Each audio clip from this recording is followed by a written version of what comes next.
All right, guys, let's get started. Okay, so let's go back. Let's go to Brightspace. You guys should be section 2.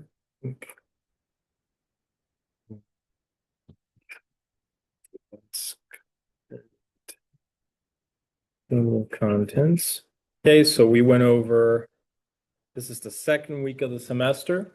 Okay.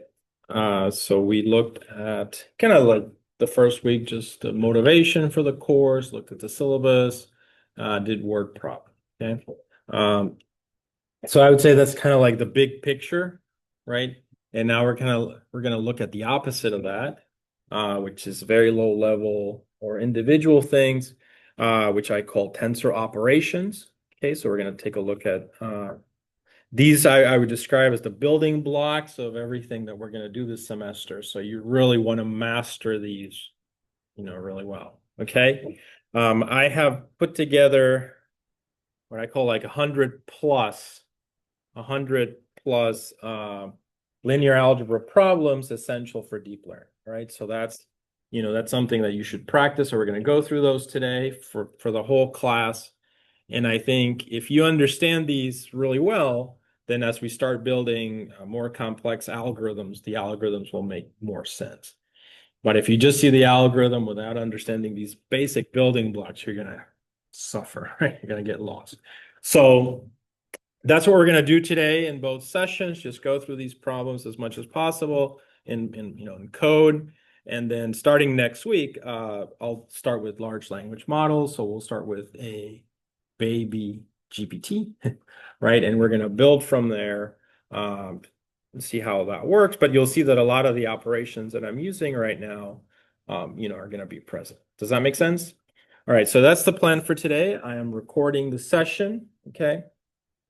You can see the module here, Tensor Operations, and essentially I just have a link to my GitHub, and you can see I've titled this repo 100 plus essential linear algebra operations for deep learning. Okay, so I literally took a large language model, I took a GPT, took out stuff, and extracted the individual pieces, right, that are the most important. There's a lot of efficiencies, very powerful things going on in the large language model.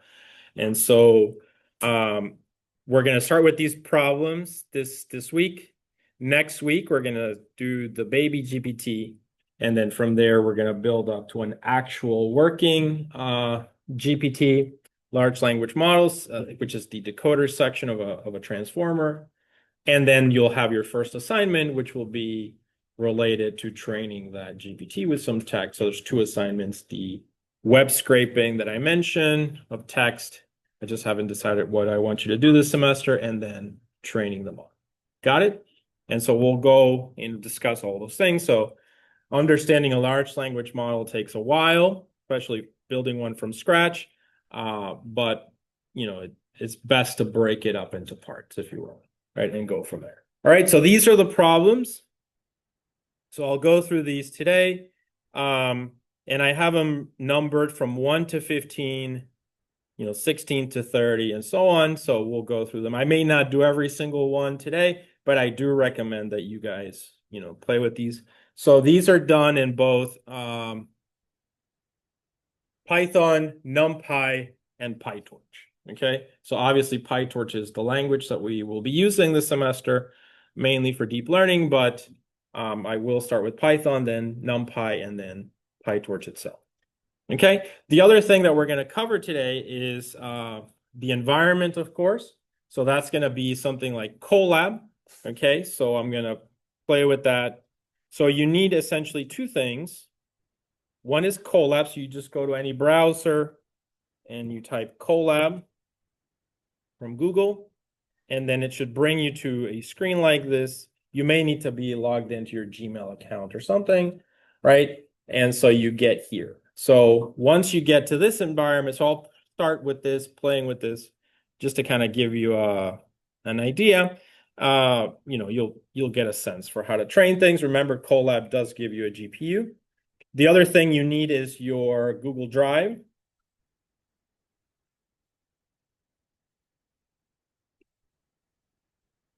the Google Drive. And you need to sign in with your Gmail account, for instance. And there you go. So you can see what's important about the Google Drive is that this is where you load your files, right? So if you're doing something like training a large language model with a lot of text that you've scraped off the internet, right? You know, where would you put it? You would put it here. Does that make sense? So yeah, so training, if you will be training a large language model at some point this semester from scratch, you're going, you know, it's a lot in that network. So it requires a lot of memory. So you'll need a GPU. So you would load your data here, right? And we've been able to load large data sets onto Google Drive and access them from Colab, okay? But that's the key intuition for you to understand. You load your files on your Google Drive. Got it? Everyone with me? And then later on, we'll look at Anaconda also and go back to that. But anyway, so I don't plan to load any data today, but just to give you the idea, so you would load your data here. You can see I have this fruits adversarial malware image data. So I have a few data sets in here already. Okay, and I'm going to exit out of here. Now we go to Colab over here. You logged in, I assume. So you can go in and click New Notebook. Click on that. All right. And this is essentially the environment. It looks like a very busy Jupyter Notebook. Okay. As with everything with Google, it's just a lot all over the place. All right. But anyway, so, but yeah, so there's a lot going on here. So some of the key ideas, these are the cells. So, you know, I can add a few cells. So I like to have a few cells in there. We run each cell by just running this little triangle here. Okay, you can name your file. Yeah, so those are some of the ideas. So here, if you click on runtime, this is important for you to know about. It's not something you need to do today. And in fact, don't do it because essentially if you do this, you're taking away a GPU from someone else, right? So even though it's Google and they probably have a trillion GPUs, don't do that. If you're not using it, okay, you're also maybe affecting your quota, et cetera. They're keeping track of how much you're using it, so you don't want to affect that. But essentially, you go here to change runtime type. And as you can see, now we have different processors that we can use. So by default, you're using CPU. That's all we need today. But there you have it, T4 GPU. So if you need a GPU, you have a GPU. All you have to do is select this. Now, if you write your program and then switch it, you might break it and have to restart again just because of how this works, okay? But so you would essentially select one, click save, and so on. But we don't need one right now. Later on in the semester, as we start doing things that are larger data sets, you will be doing that. Any questions? Pretty straightforward. So this is one of the easiest ways of getting a GPU for free-ish. You can see, obviously, if you want, so just to give you an idea. So most of you that have gaming PCs or something like that might have like an NVIDIA RTX 4090, something like that. What do they cost? Like $2,000, $3,000 right now, right? So that's equivalent to this T4 GPU. If you get an A100 GPU, each one of these costs $30,000.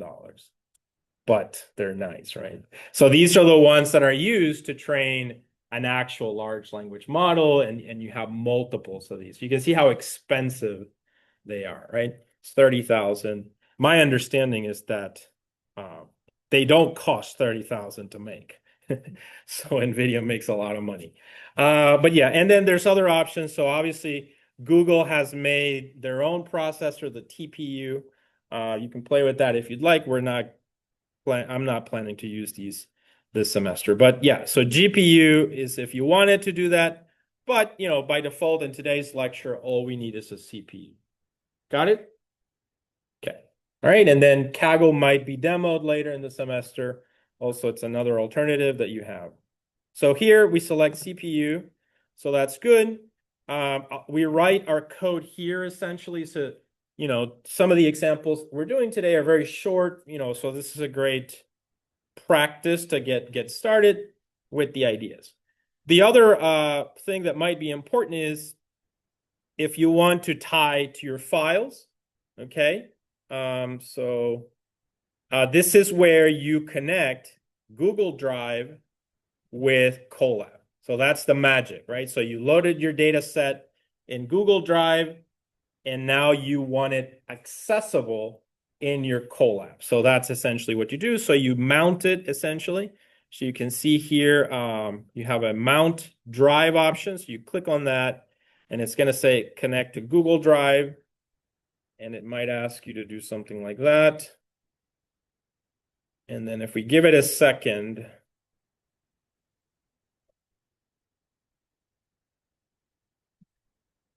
should connect.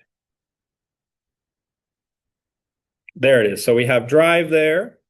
So if you click on that, My Drive, and you can see Fruits Adversarial, the malware image data set that you saw in my Google Drive. You see that? So these data sets, I loaded them on my Google Drive, and now I have them available in my Colab, and that's it. That's the whole pipeline to use a GPU.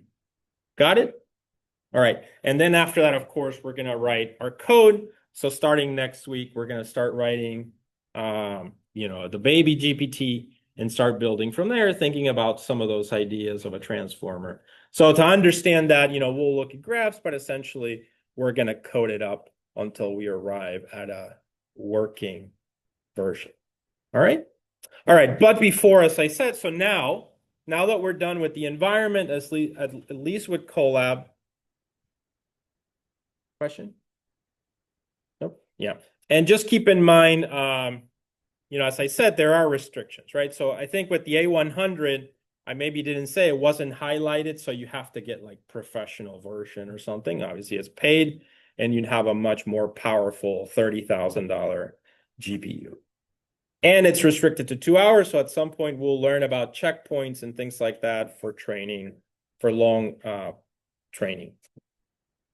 All right, so now we are ready.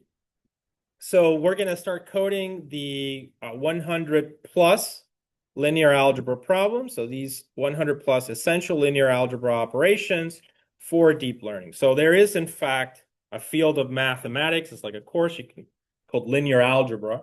You can take it. It's great, right? It's probably one of the most important classes in math that one can take. We don't need all of that for deep learning, right? So there's a subset of operations and concepts from linear algebra that are needed in deep learning, right? And that's what these problems are for, is to kind of understand what these operations are. And they're really great. You know, they give you a lot of power, and they're, you know, you build things with them, right? So I'll start with just very basic stuff in Python, and then NumPy, and then essentially PyTorch. So you can see them here, and I have them all separated out. So each one of them is a Jupyter notebook. They're very short. Most of these don't require reading a data set, but instead I like creating data randomly. So I love doing that. So this is, I think, a great way, right? You know, you spend so much time dealing with the data, processing the data. By the time you get to the neural network, you're like, I've had enough, right? So it's so much. So it's much better when you want to focus just on the neural network to just create random data. Because really what matters is the dimensions, right? You're trying to understand something about the algorithm and not necessarily train something, right? So that's kind of how you should look at it. You know, you want to understand what, you know, what these operations are doing, you know, and especially just like we said in the first lecture, that X and Y, what I'm looking for, the dimensions, here is the same thing. And you'll see how important it is, right? If I do this operation, what is the dimension of my matrix now, right? As you're doing these transformations. Remember, the large language models come from something called the transformer, and transformer just means transforming, right? So it transforms a tensor into another tensor, and then that tensor is transformed into another tensor, and so on. That's where it comes from. All right, so we'll start with the first example. So I'll do a few, and then we'll build up from there. I do recommend that you do all of these, okay? I'm not going to make it like a required homework that you have to, because I mean, there's nothing, you'd just be repeating what I posted. But I would say do all 107 or 110, and then if you have questions, do them again. And again, it's good, it's good to know these things by heart. And I promise you, once you look at the LLMs, so you'll say, oh, this is problem 38. I get it, and it'll help you. All right, so we'll start with the first one. Let me just get my notes here.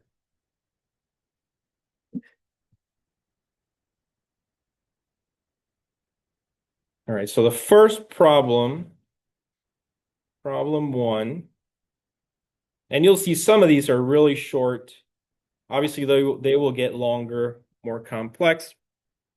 But problem one is just, what is a NumPy array essentially, right? So we're going to create a Python list, which is a structure in Python itself.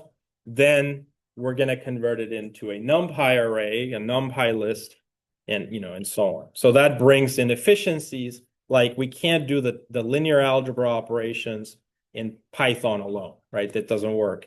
So we're going to have to do these in a library, which is going to be NumPy. So I'm going to close this one as I don't need it. All right, so this is my first block of code that you guys can see. So I'm just going to use NumPy here. So import NumPy as NP. And I could write all the code here, or I can just write it in different cells. So you can see it gives me this little green check that tells me that the code ran well. Okay, so then I'm going to go ahead and create a list.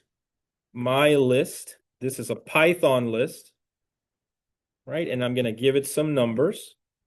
So it's going to be 4, 5, 2, 6, 8. Okay. So these are a few numbers in Python. And you can look at the data structure itself. So my list. Okay, so that ran fine. You can see 4, 5, 2, 6, 8.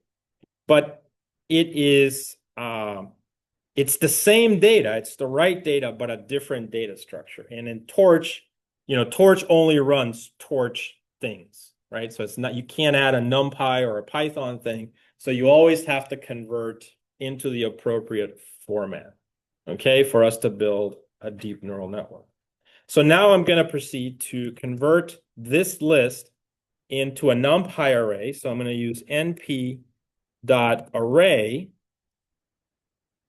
And my input is going to be my list. Okay.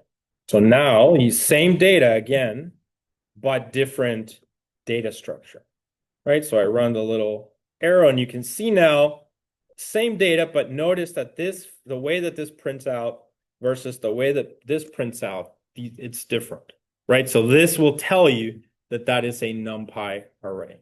Okay. We haven't done anything yet except look at a list, okay?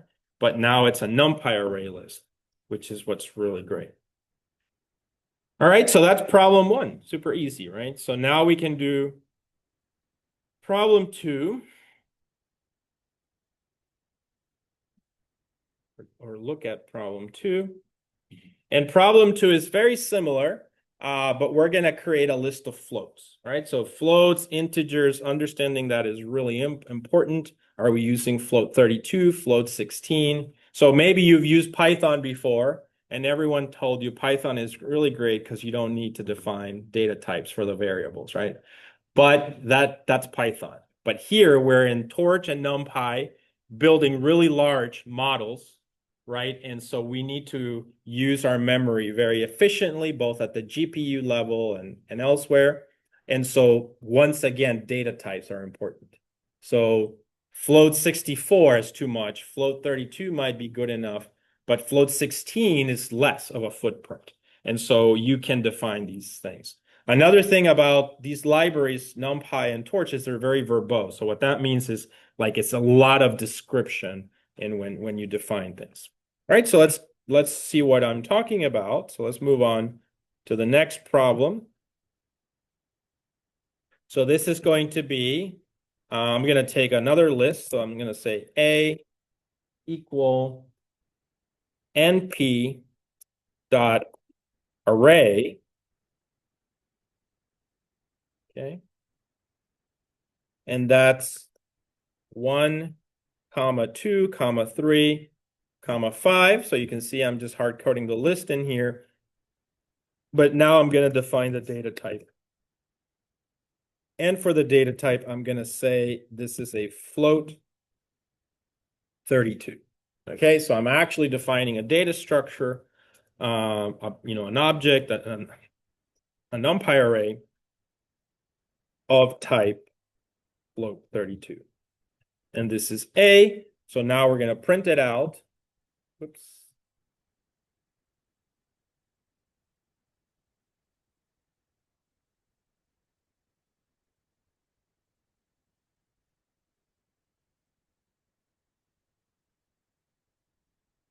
Okay, so I'm going to run it. And there you go. So I created 1, 2, 3, 4. You can see by the dot, these are float values. Okay. Pretty simple, right? So, but these are the essential things. We need to take data, and our data is sometimes will be coming from text files, etc. Right? We'll load it in pandas, probably. We'll see later on, pandas is really nice for loading data. And then from there, we're going to start creating our tensors. Remember, the definition of a tensor is just, any scalar, vector, matrix, 3D, 4D, 5D, right? So any one of those of any rank or any size dimension, the generic term is tensor. All right, so that's problem number 2. Take a look at problem number 3. Okay, so problem number 3, a fun one. Now, instead of a vector, we're going to create a matrix. Okay, the matrix is key concept, or the weights in the neural network are going to be in matrices. The data is going to be in matrices. So we're going to create that. So first, I'm going to create a list. In Python, a two-dimensional array is just a list of lists. So I'm going to do that. So list of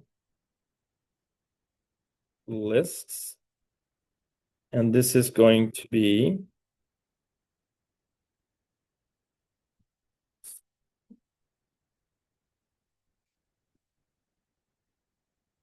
all right, so 1, comma 2, comma 3, and that's one row. This should be a comma. Then the next one will be 4, comma 4, comma 5. Okay. And this is going to be a comma. And then the last one, 6, comma 2, comma 11. Right? And I guess I have this down here. I need to close the list. So this is still just a Python data structure, right? Now I'm going to convert this, going to have to convert this into a NumPy array. So that's going to be np.array. And then this is going to be list of lists.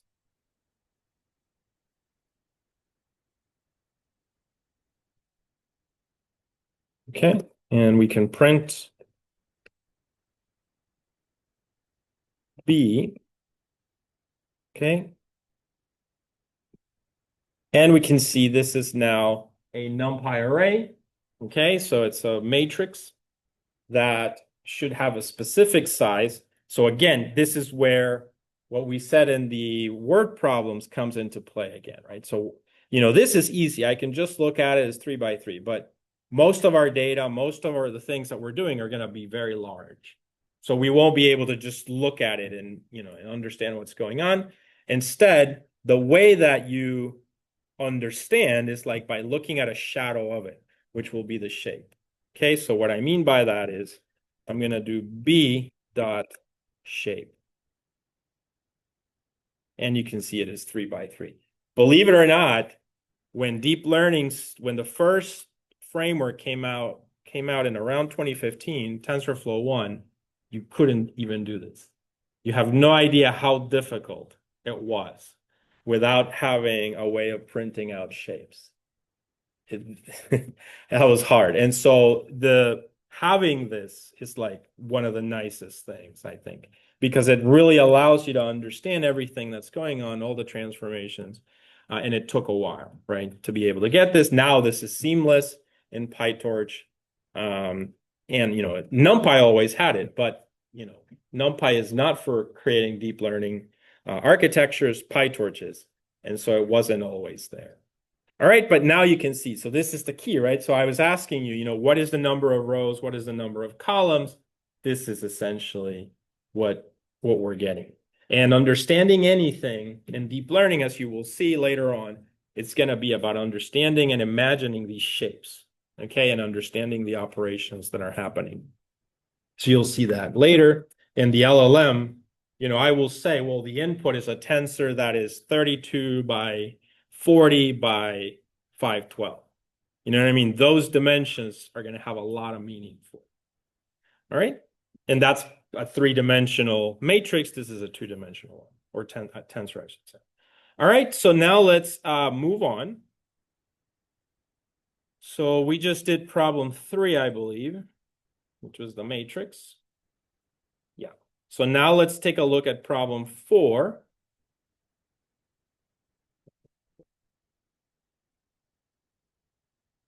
Okay, so there are also certain things that we will want to do sometimes, which is creating matrices or vectors that are either empty, or they have like random values, or they have some kind of a set of values. So again, we just want the shape and those values. Remember that the neural network is learning, so it'll learn those values during training. But initially, we just need the shapes. So we're going to do another problem here. And in this one, we are just going to create. All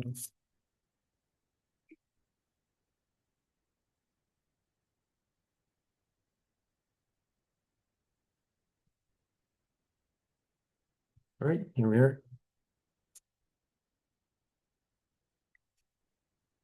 Okay. All right, let me know if that happens again. So now in this example, pretty simple example, I just want a vector of size 10 that is all zeros, okay, for whatever reason.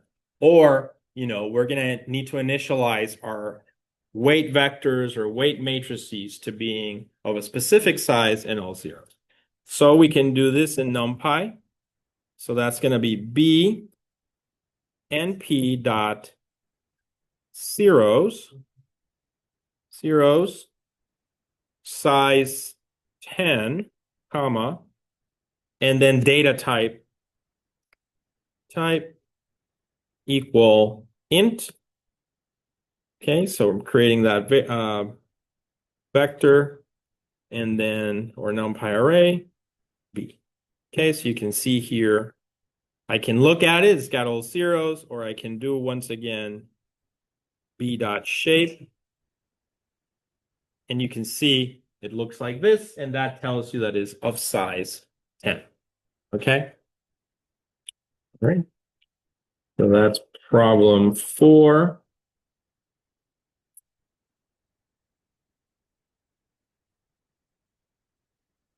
Okay, we're going to do something similar, but now with a matrix. Okay, we're going to create a NumPy matrix of all ones. And we use these matrices when we're doing masks, right? So you may have heard that large language models use this idea of a mask. And so it's one of the operators that we have available. So I'm going to do B NP dot ones. Okay. And then we provide the dimension. So this is going to be 4, 6, right? So if you remember, that means possibly 4 samples and 6 columns, 6 features. Okay. Comma, and then the data type is going to be float. So D type equal float. And this is just float like this. So then we can do print B. And you can see this is, in fact, 4 by 6, and that is a matrix of all.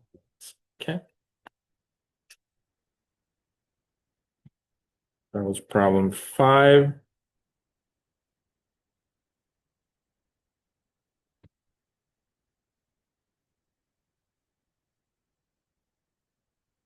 All right, one last one where we can put in a number.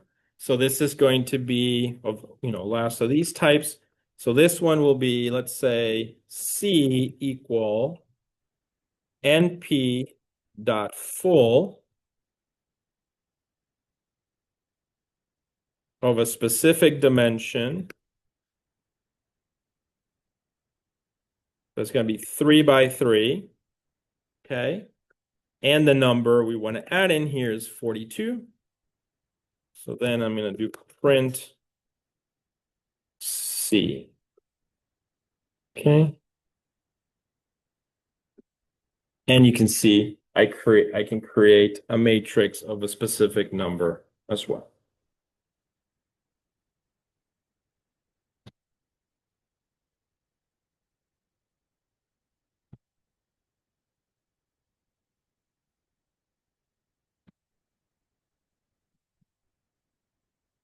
All right.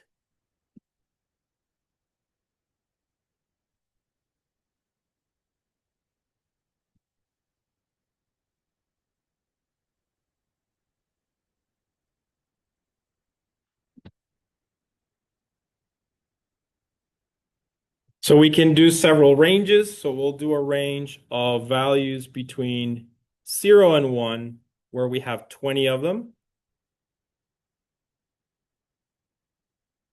So this is going to be B equal NP dot linspace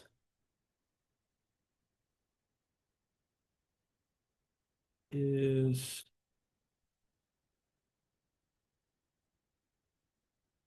in parentheses from 0 to 1 and about 20 values. Okay, so linspace is just a specific function.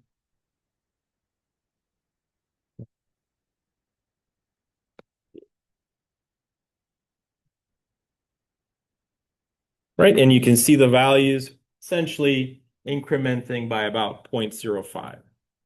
Okay, so you can create these ranges of values.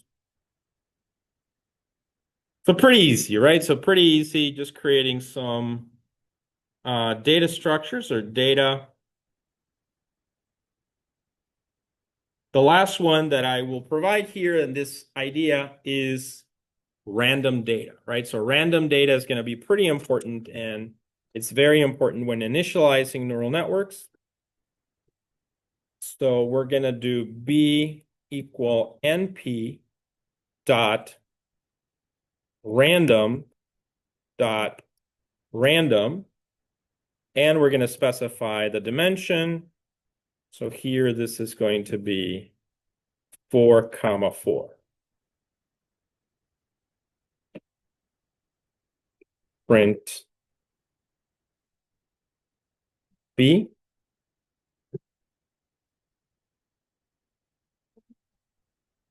Oh yeah, thanks.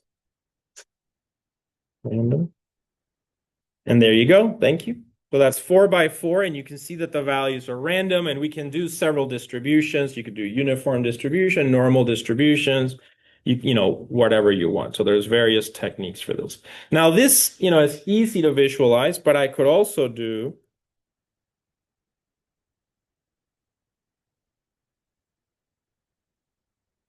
and that's really big, in which case it just shows the dots. And this is what I was saying. There's not really meaningful or helpful here. What's more helpful is that, right? So that confirms to you that you did, in fact, create a shape that is 400 by 400. Okay, and as we start training something like a GPT, a transformer, you'll see that this is pretty important. Okay, so I'll add a few more cells here. Okay.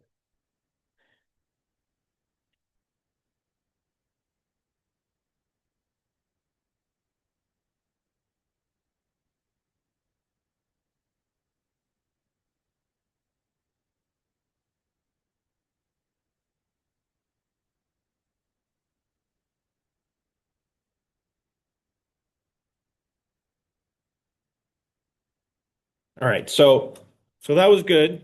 Now we created a few data structures. Now we're going to look at operations, right? So we're going to just start looking at certain constructs or operations that we need to become aware of in that are coming from the realm of linear algebra that we may need to do when building our neural networks, right? So the first example I'm going to do is I'm going to do something called the identity matrix, right? Essentially, it's going to be a matrix where all the values in the diagonal are 1, and then all the other values are going to be 0. And this is an important matrix when doing certain types of multiplications. Okay, so just be aware of it for now.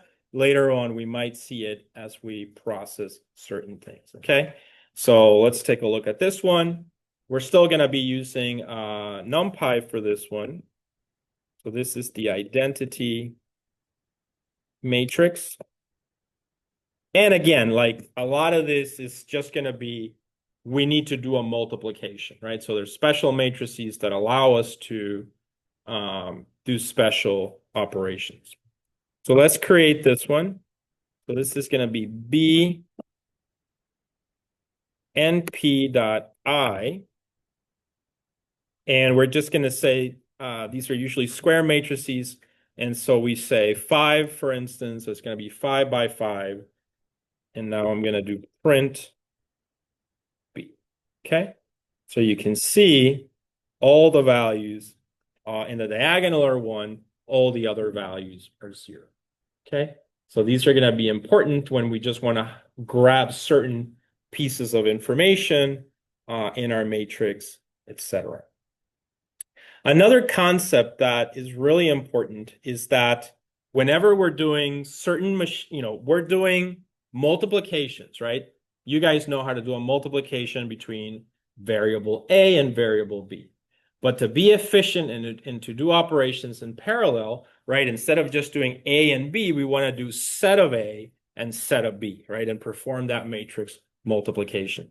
Now, when we do those types of operations between matrices or matrices and vectors, we need to make sure that things align properly.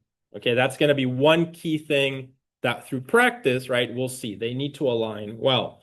And so sometimes we need to like move or, like rotate, if you will, the vector or matrix that we're studying. So this usually is called a transpose. All right, that's all it is. So I'm going to demo what that does, right? And even though the data is going to be correct, you're going to understand that sometimes we need to transpose that data to another position so that the operation can actually be applied. Okay, that's just, something that's like a mechanical thing for the operation, but we're going to see that here. All right, so let's imagine that I have a NumPy array. So n equal np dot array, right?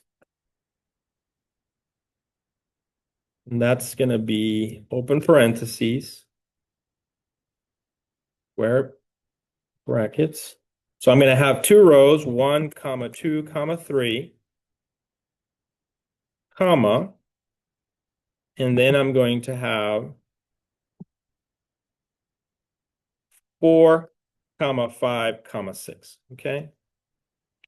You can see this is 2 rows and 3 columns. Okay, so that's what we have so far.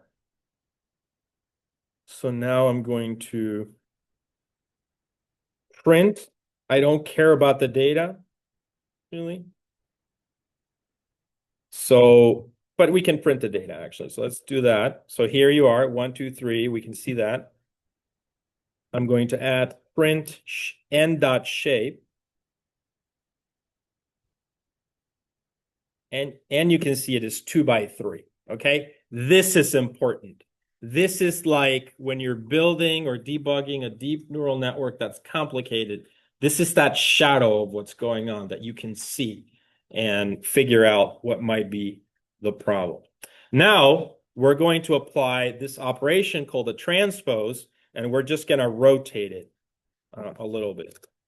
And this is kind of easy. Sometimes you have an intuition that it should be like this. You try it, it doesn't work. It'll say something like dimension error, and then intuitively, oh, I got the dimensions wrong. So I'm just going to transpose it, and now I can do the operation.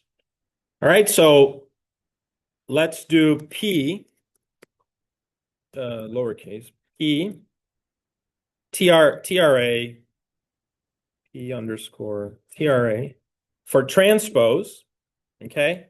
And we're still in NumPy, so I'm going to apply NP transpose to N. Okay, and now I'm going to print it.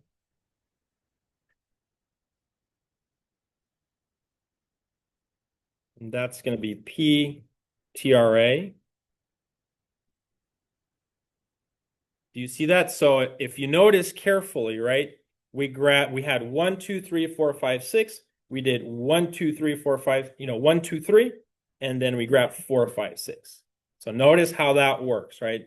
So you do this, that, this, that. Okay, so we did that operation. We can, print a shape. So we can do print P TRA dot shape. And you can see, do you guys notice that there's a difference?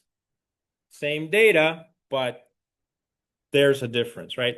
And that's really important. So one was 2, 3. The other one is actually 3, 2, right? Really important. Okay. And so believe me, this is one thing that you just have to do sometimes, especially if you're building your own algorithm. Certainly, if you're understanding a GPT, you have to understand what this operation actually does. If you see it in the code, it just does that. Okay, the data is still the same, but if that wasn't done, the multiplication would have errored out. All right. Questions, and we're going to build up on this. So I'm going towards matrix multiplication, obviously, which is the key fundamental operation. Like literally the GPU does that, right? So they invented a processor that just does that. Okay. But so we're going to get there in a sec. This was problem 11. So you can see we've already gone through the first 11 or so problems. Problem 12.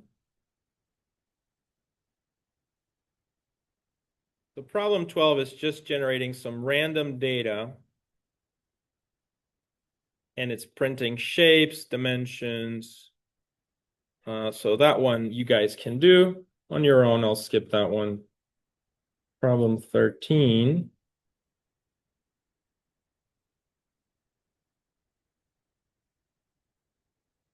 This one I'm going to do just because I do think this is relates to indexing and slicing. We will be doing quite a bit of slicing, so you should be a little bit familiar with this. So let's do this one. This is indexing, which is essentially grabbing data from a matrix selectively. So let me I'm going to create a simple NumPy array. This is indexing. So it's one of those operations that we do a lot in deep learning. So it's going to be np.array. Okay, and this is just going to be a very simple vector. I'm going to start with a Python list. 1, 3, 2, 5. Okay, and I'm going to define the data type to be float 32. So float 32 in single quotes.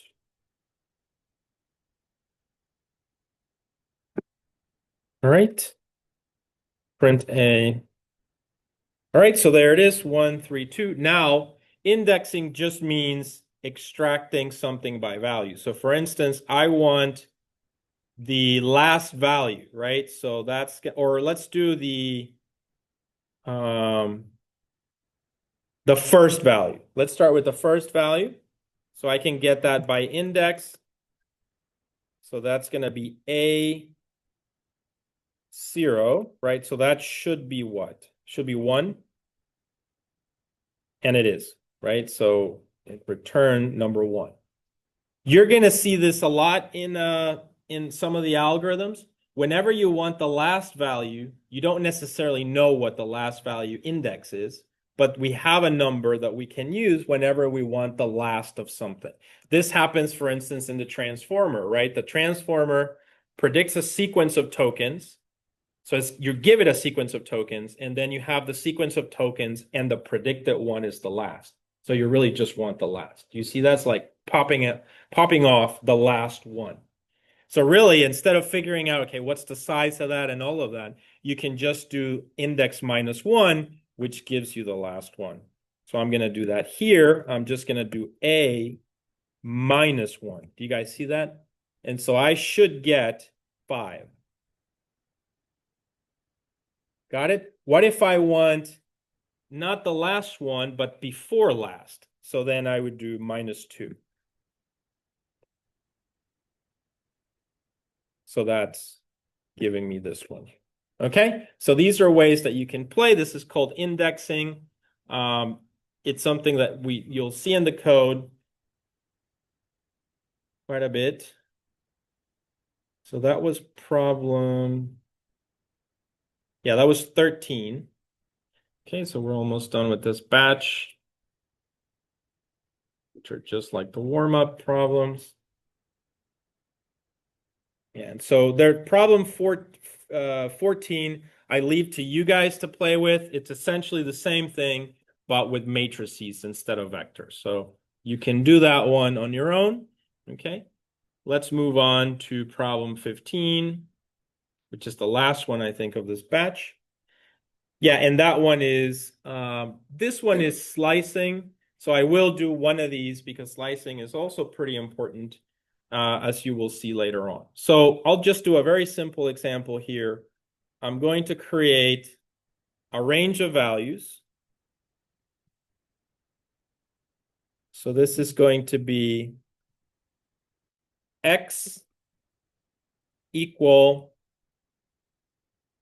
NP dot A range.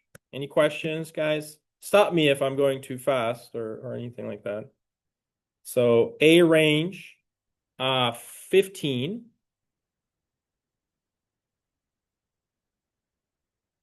Okay.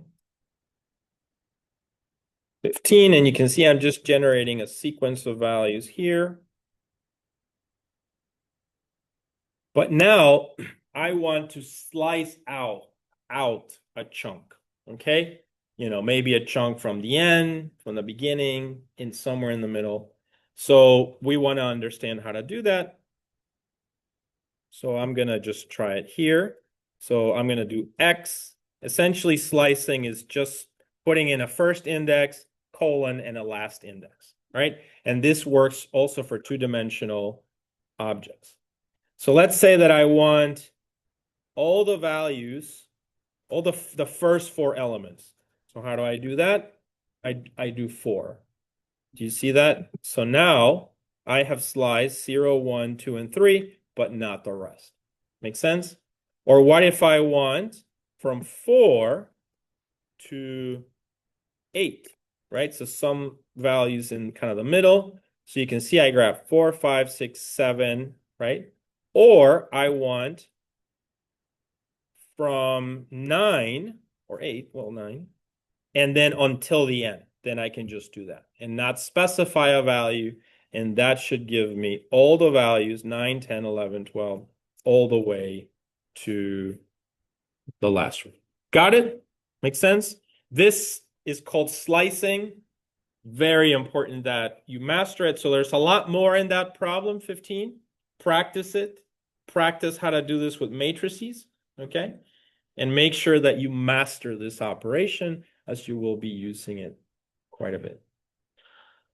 All right, so let's move on. That's the first batch of problems.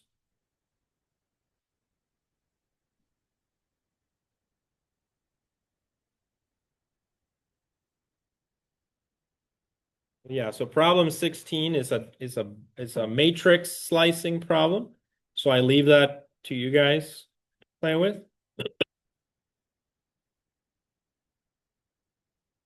So is problem 17. We'll work on that one.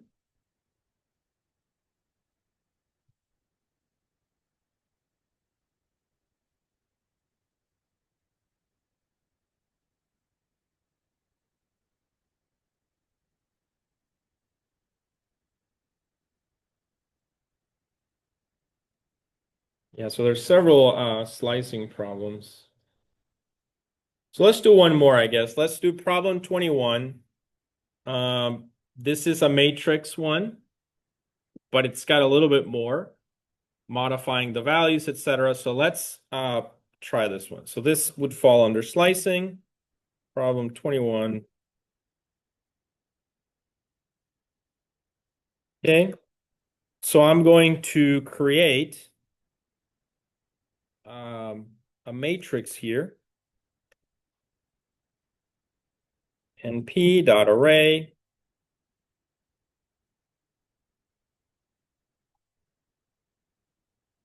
Okay. This is going to be so it's going to have 3 rows. Each row has 4 columns. So it's going to be 1, comma 2, comma 3, comma 4. And then I'm going to add a comma here. Then 5, comma 6, comma 7, comma 8. And then finally 9, comma 10, comma 11, comma 12. Right? And then that 2 square brackets and a parenthesis. So we can print this one. And you can see it's a 1, 2, 3, 4. So 3 by 4, right? Can print the shape.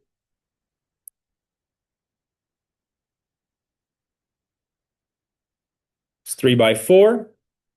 All right, now I want you to slice. Oops, my battery's low. Give me a sec.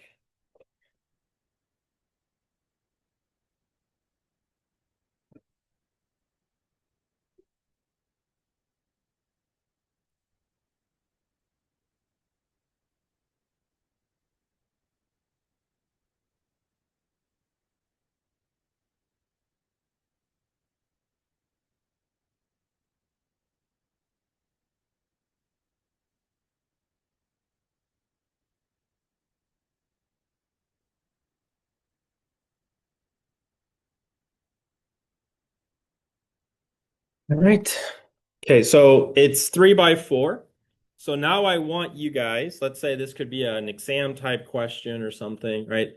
I want you to give me, slice out just this portion. Like this is just the 1 to the 5 and the 6. So how would you slice out just that chunk out of that matrix? Okay, so in that case, you would do new A, which would be A, right? But you can, we have an I and a J, so we want essentially the first 2 rows, the first 2 columns. Okay, so that means we're gonna do nothing to colon to 2, comma, nothing to colon to 2. Do you see that? So this leaving this blank just means from beginning, and then from beginning to 2 of the rows, from beginning to 2 of the columns. So that should slice out the values that I want. New A. Do you guys see that? And we get 1, 2, 5, 6. Okay? So this is, slicing, which is another one of those big parts of this.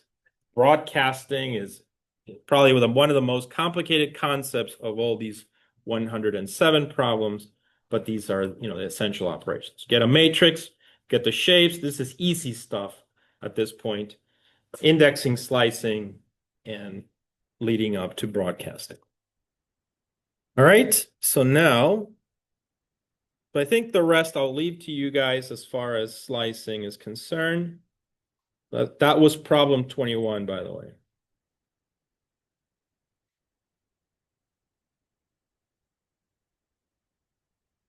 Yeah, so we are done with those problems of indexing. Now we're going to move on to reshaping. Reshaping is something else that you will have to do all the time. So we talked about this already, right? Spaghettify, right? So you guys remember spaghettifying. So that's an idea. Or you can do unspaghettify, right? Which is would be the opposite. So in this case, there's several functions that are available for this. I'm just going to do one right now, which is reshaping from NumPy, but there are several, and this operation is also pretty common for various reasons. We'll need to do it. So let's create a vector, np.array, open parentheses, close parentheses. And now I'm just going to have 1, 2, all the way to 9. So I want to make sure that has the proper dimensions, right? This is not going to work if it doesn't have the correct number of values. So now I want to reshape this.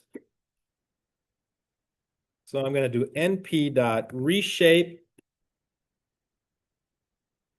And I'm going to grab A.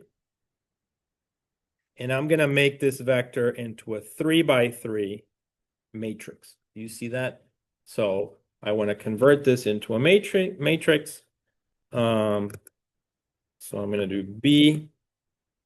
Oh, sorry, print B.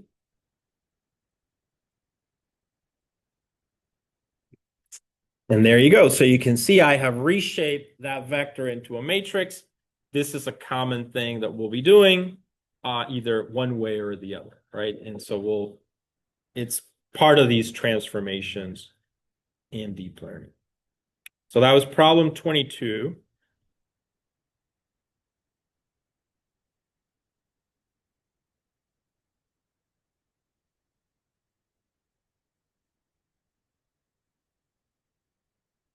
So this is another one that's pretty important, creating a new axis. So let's take a look at this one.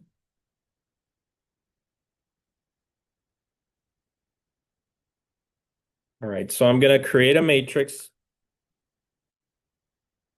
And this gets into this site. This is just one of the building blocks, for instance, for broadcasting. So it goes back to this idea also, the transpose. Sometimes you do operations, they need to have the proper dimensions, right? And if we don't, so we may need to sometimes add a new axis just so that the tensor has the proper dimensions. But you'll see what I'm talking about.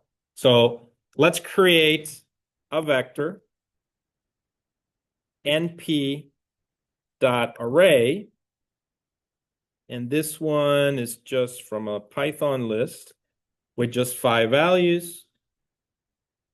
So 5, that should be enough. 5 5s. Okay, so I'm going to do a.shape. Right, it's got 5. Do you see that dimension? This is going to happen a lot of the time.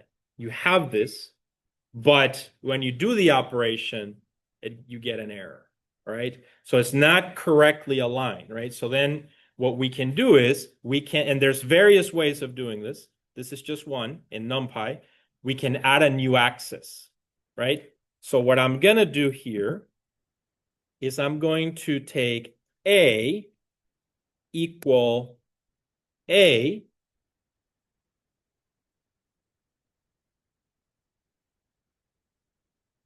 and I'm going to do this, something like this to indicate the same values, that you see, but in one dimension, but I want another dimension.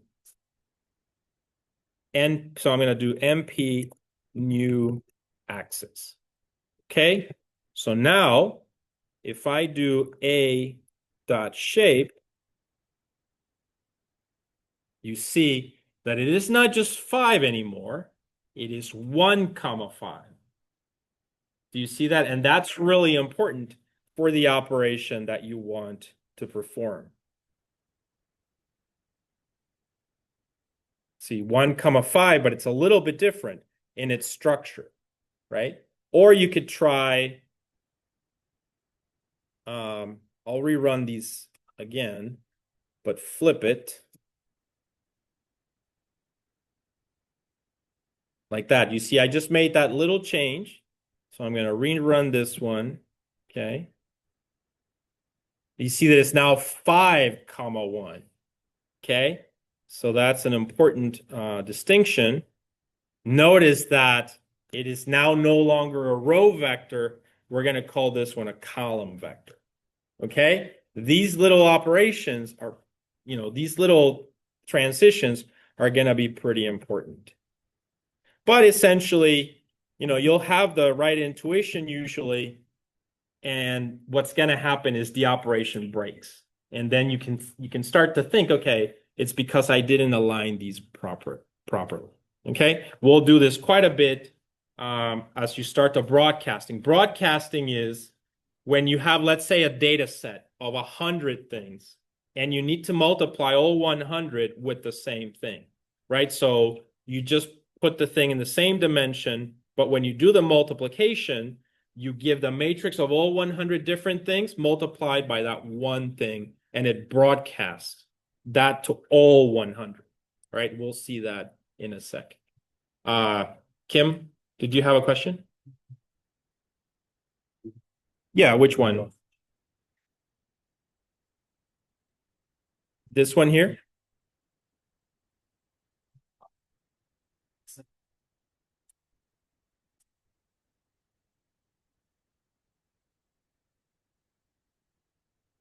One comma one comma.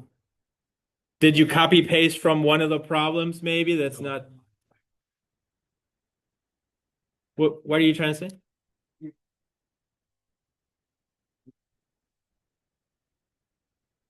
Oh, right. Yeah. So maybe what you're saying, I think, because I redid the whole array from the beginning, but maybe you just did this and that, and then you kept doing it. So then you see that, and then if you do it again, why? Because you went from 5, now you made 5, 1, then you reapplied the operation, so it just added another index to be 5, 1, 1. But you're literally making from a plane to a matrix to a 3D matrix to a 4D matrix to a 5D, just that each one just has a 1 in there. Got it? Yeah. Yeah, good catch. Does that make sense? Yeah. Yeah. And again, like right now you're like 5, 1, that's that's not fun. But believe me, these are important building blocks when we start to build LLMs. LLMs use broadcasting, and so we sometimes need to have these operations. Okay? So broadcasting is, you got it right? Yeah. Broadcasting is, so maybe I have a good analogy here. Imagine this is 100 things, right? And I'm going to do an operation where I would take the first one and multiply it times this, then the second one and multiply it, and the third one and multiply it with the same thing. But instead of you having to write this one 100 times, which you could, but that's not efficient code, you just write it once. But it's a broadcast operation that applies to all, okay? It's a little bit different from a matrix multiplication, but it's something that you sometimes need, all right? And so we'll see these things later on. We won't cover broadcasting today because it's too complicated a topic, but it's in here, though, in these problems, okay? Questions? All right, great. So great catch there. So it seems like You guys are understanding? So let's just keep going. I'm going towards the matrix multiplication, right? That's the fundamental operation, the heart of all deep learning, right? And so it should be coming up.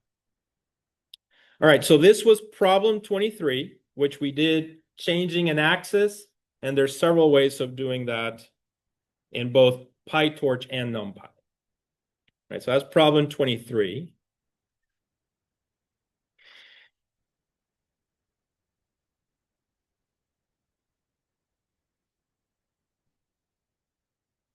All right, so this is also an important one. Concatenation stacking, VStack, or vertical stack, horizontal stack, or just concatenating vectors. The LLM is sometimes, it used to be called, when they invented the transformer, it was called the encoder decoder with multi-head attention. That's what it was called. Right. And so the multi-head attention was the resultant parallel of 8 operations that you would then concatenate to arrive at a single final thing, a single tensor. So that's a very complex concatenation, but it's an operation that we will be doing quite a bit. And we're going to just do a very simple example right now, and we're going to build up on this idea later on. Okay, so let's do a concatenation of just 2 vectors. So I'm going to need to create 2 vectors, A, NP dot array.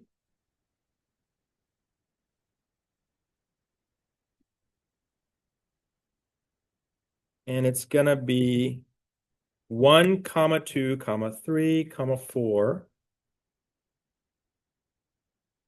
And then NP dot array gonna be 5, 6, 7, 8. Okay. So what I mean by this is, I'm going to concatenate these 2 vectors into a bigger vector, essentially. So I can do that. Let's do res1. Res1. And it's just going to be np dot concatenate of A and B. A comma B. I'm going to put that in a tuple. A comma B. And we're going to say that we want to concatenate these on a specific axis.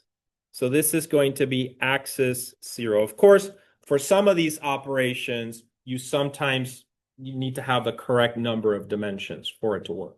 So here we should have the correct. So axis 0, right? So that should be row-wise. So I'm going to do that. Res1. Make it.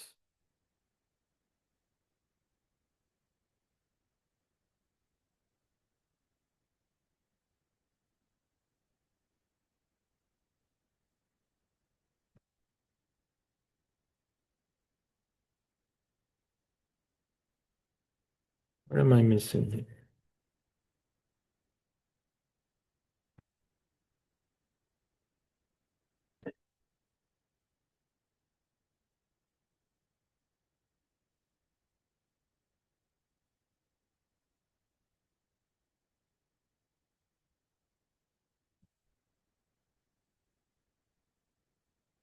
Do I have some? What do I have? I feel like I didn't run one of the cells. Yeah, I just didn't run the first cell. Yeah. Okay. Sorry about that. So this is just concatenation of the 4 values, right? Across axis 0, which is the row wise. What if we could do across another dimension? So try 1, right? So let's see. And axis 1 is out of bounds for array of dimension 1.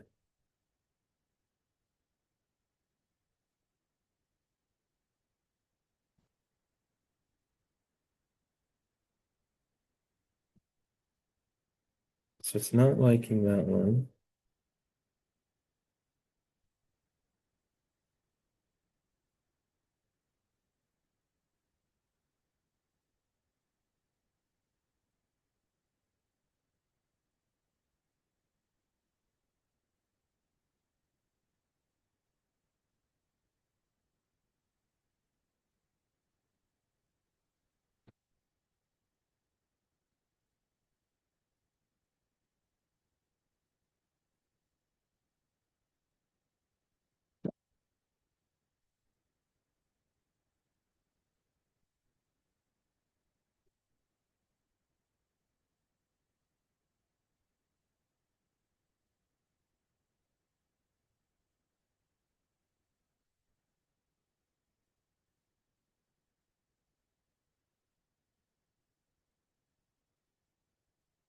I guess it doesn't like.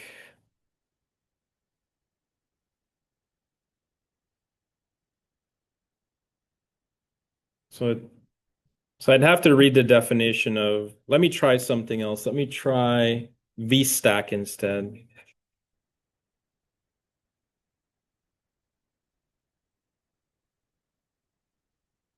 For one dimensional. Okay. Yeah. So let's try VStack instead. So VStack will take both.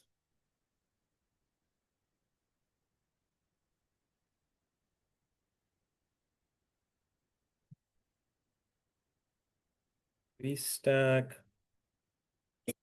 It did, right? Okay, great. So this worked, right? So VStack is doing what I was trying to do with concatenate, okay, by adding another dimension. You can see that instead of creating a vector, these were two separate arrays, obviously, but I was able to vertically stack them into a single tensor. So 1, 2, 3, 4, followed by 5, 6, 7, 8. Okay. So if we check the shape of this, so res1 dot shape, yeah, so it's 2 by 4. Okay. Do you guys see that? And then H stack would have done, I think, what we did before. So if I do H, which is horizontal stack,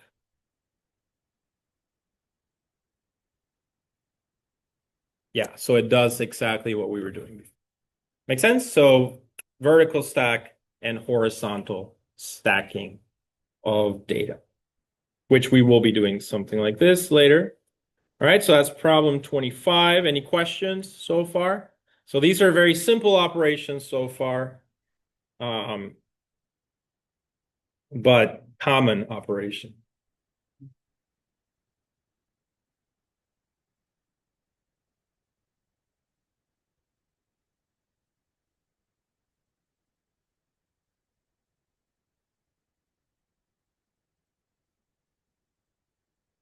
Problem 26 is just adding, subtracting to a vector. You guys can do that one easily, so I'll skip that one. Problem 27. Problem 27. Let's do 27. I think we have time. So 27 is just like a fun one. We will be using matplotlib, of course. That's a library for plotting. So we'll be plotting a lot of things. So here, I'm just going to do a simple plot.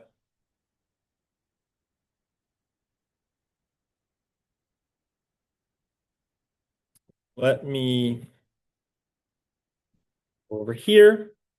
So the library is going to be import matplotlib dot pyplot as plt. Okay, so we've got it. So that's good. Then I'm going to create some data.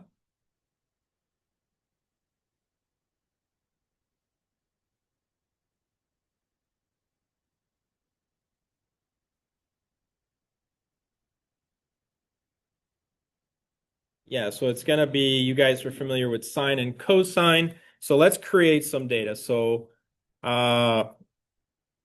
we need some inputs. So I'm going to do position.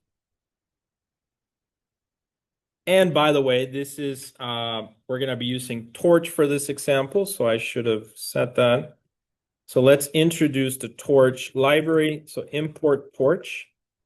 Okay.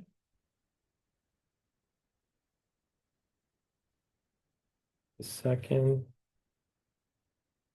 can see great. That's one nice thing about Colab. You know, a lot of these libraries are resolved like magically in the background. In Anaconda, we have to install a lot of these. All right, so we've got torch. So now let's create some data. I'm going to call it position. And it's going to be, I'm going to use torch A range, which is similar to NumPy. The way that you should think about these things is that NumPy came first. It was not for deep learning. PyTorch came later. It was for deep learning, but they just loved NumPy. So they just like copied everything from NumPy into Torch. Okay, that's essentially how you should think about these things, to the point where sometimes they have the exact same function, but it's different data structure. All right, so now we do position, torch. We had done an A range before, I believe, so but with NumPy. So this is torch.arange from 0 to 60. Okay, so let's just take a look at that.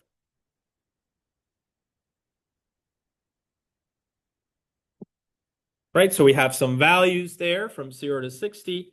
And now we're going to run these through a sine and cosine function, right? So you guys remember sines and cosines.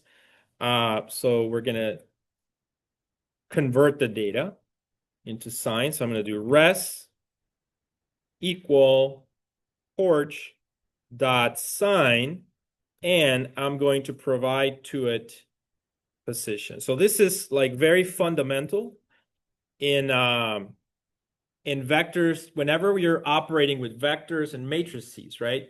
You essentially can give it a vector and generate another vector of the output values. So it allows you to create a function. So a function of data over time can be represented this way. Okay? It's like sampling, right? So we don't have the function that has the continuity of it completely. We just have the sampling of it, right? By me picking these values and running it through the actual sine function. So here I have the sine values. Yeah, so it should be like that. So res, you can see the values now have been converted to the actual sine. So this looks nice and everything, but this is actually a sine wave. So, okay. So this is actually a sine wave. So we can go ahead then and plot this. So I'm going to do PLT dot plot. I'm going to need position and res, right? So the input and the output, if you will, what goes on the x-axis and what goes on the y-axis. Then I'm going to provide a label. So I'm going to say label equal sine. And I'm going to say color blue.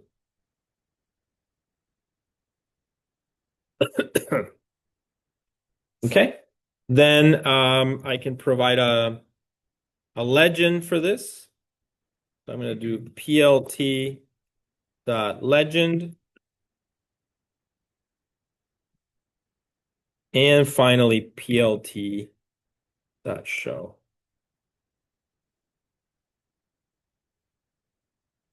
And there you go. So that you all probably agree that it's a sine wave, right? Any questions? So that's essentially a frequency. Believe it or not, LLMs, one of the things that they do use is sine functions. this is going to be used for keeping track of the position of the tokens in the sentence. So the cat is sleeping on the table, right? So it's important to know, the cat is sleeping on, that sequence is pretty important. And one way of maintaining or keeping track of that is through this idea of signs. Okay, so that's a fixed approach. So you just like encode the data, the text, plus the positional encoding. So we'll see that. It's two matrices that go in side by side. There's two ways of doing it. One is this one, sine cosines. The other one is where the network actually learns the positional encoding. But we will talk about that later. Okay? But for now, yeah, just be aware of that. All right. We could also do cosine. I leave it to you guys to add the cosine part. The code is there. Just finish problem 27. Okay. Finish it. But essentially, we are, generating some data. And we ran that data through a function so that now we have the results. And it's like a sampling basis. All right. So yeah, so that's problem 27. Let's take a look. Next problem. Am I charging? Yeah. All right.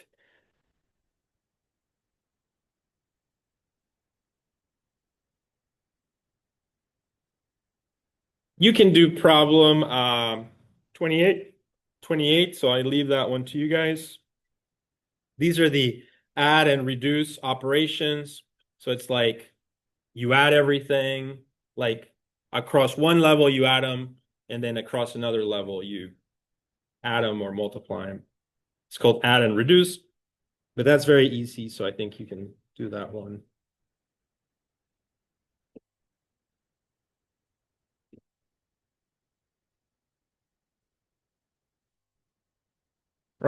These are just like math operations, finding the minimum, the maximum. So I leave that to you. Problem 29. Do that.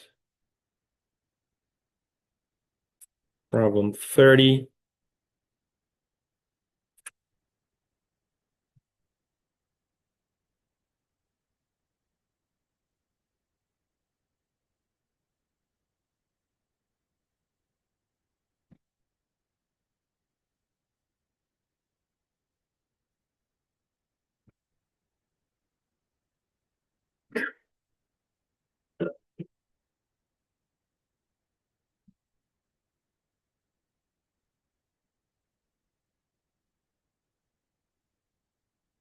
Okay, so we're gonna do problem 30 just because it's a very easy introduction to broadcasting. Okay, so I think this one we definitely need to do. So let's go ahead. We'll finish with this one the first half of today, and then we'll take a 10-minute break. All right, but let's take a look. This should be able to do. This is problem 30.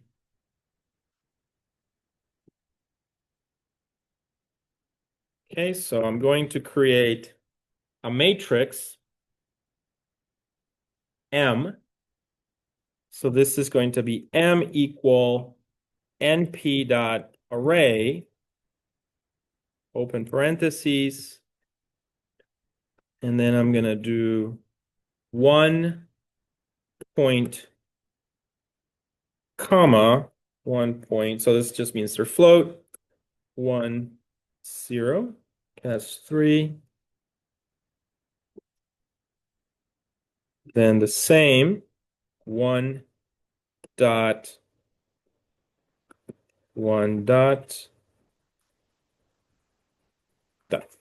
that comma, and then 1 dot comma 1 dot comma 1 dot.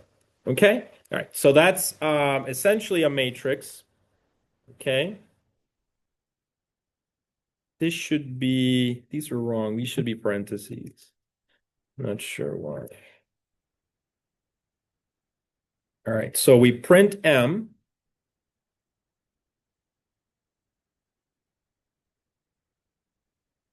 Oh, yeah. Okay, there we are. So we have a matrix that is all ones, right? And now we're going to perform an operation. I'm going to have a vector, which is going to be 0 and 1, 0, 1, 2. So I'm going to create a vector A. And this vector A is np dot array. And inside it's going to be 0, comma 1, comma 2. Okay, you can see A, right? So you have that. A matrix of all ones and a vector 0, 1, and 2. Now I'm going to perform the following operation. I'm going to do M plus A. You see that? M plus A. And what happened? Essentially, the vector 0, 1, 2 was added to every row in the matrix M. Do you guys see that? Yep. So this is a very simple introduction to the concept of broadcasting. You can see how this is efficient, right?